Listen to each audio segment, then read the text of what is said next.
Hi అండి. ఈరోజు చల్లగా తేలిగ్గా తినడానికి పెరుగు చారు కన్నా బెస్ట్ ఏది లేదండి. ఎలా తయారు చేయాలో చూపిస్తాను. మజ్జిగ పులుసు అనేది ఇక్కడ మజ్జిగ పులుసు కోసం ఒక 400 గ్రాముల వరకు పెరుగు తీసుకొని తరకలు లేకుండా బాగా చిలుక్కోవాలండి. కవ్వంతో కానీ విస్కర్తో కానీ అందులోని 300 ml వరకు వాటర్ని యాడ్ చేసుకోవాలి.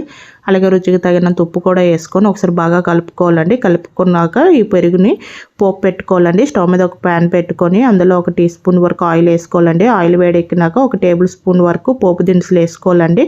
అలాగే 1 ఇంచు అల్లం సన్నగా కట్ చేసుకుని వేసుకోవాలి. అలాగే 2 పచ్చిమిర్చి కూడా సన్నగా కట్ చేసుకుని వేసుకోవాలి. ఒక రెమ్మ కరివేపాకు, 3 ఎండుమిర్చి చీలికలు వేసుకొని ఒక పచ్చిమిర్చిను అల్లం కొంచెం వేగడానికి ఒక 30 సెకండ్స్ ఫ్రై చేసుకోవాలండి. ఇలా వేగిన దాంట్లో చిన్న సైజు ఆనియన్ అండి ఇలా చీలికలుగా కట్ చేసుకుని వేసుకోవాలి. అలాగే కొద్దిగా కొత్తిమీర కూడా వేసుకొని ఆనియన్ అనేది పూర్తిగా మగ్గకూడదండి, కాస్త మెత్తపడితే సరిపోతుంది. ఇలా ఆనియన్ మెత్తపడినాక 1/2 టీ స్పూన్ పసుపు వేసుకొని ఒకసారి బాగా కలుపుకొని ఇప్పుడు ఈ పోపునంతని మనం మజ్జిగలో వేసుకోవాలండి. అలాగే ఇందులో 1/2 టీ స్పూన్ మెంతులు, 1/2 టీ స్పూన్ జీలకర్ర వేయించుకొని ఇలా పొడి చేసుకొని వేసుకోవాలండి. ఇలా వేసుకోవడం వల్ల పెరుగు చారు అనేది టేస్ట్ అనేది చాలా బాగుంటుందండి. ఇప్పుడు ఇదంతా బాగా కలిసేటట్టు మజ్జిగలో కలుపుకోవాలండి. ఇలా కలుపుకున్న దాంట్లోనే కాస్త కొత్తిమీరని వేసుకొని మరొకసారి కలుపుకోవాలండి.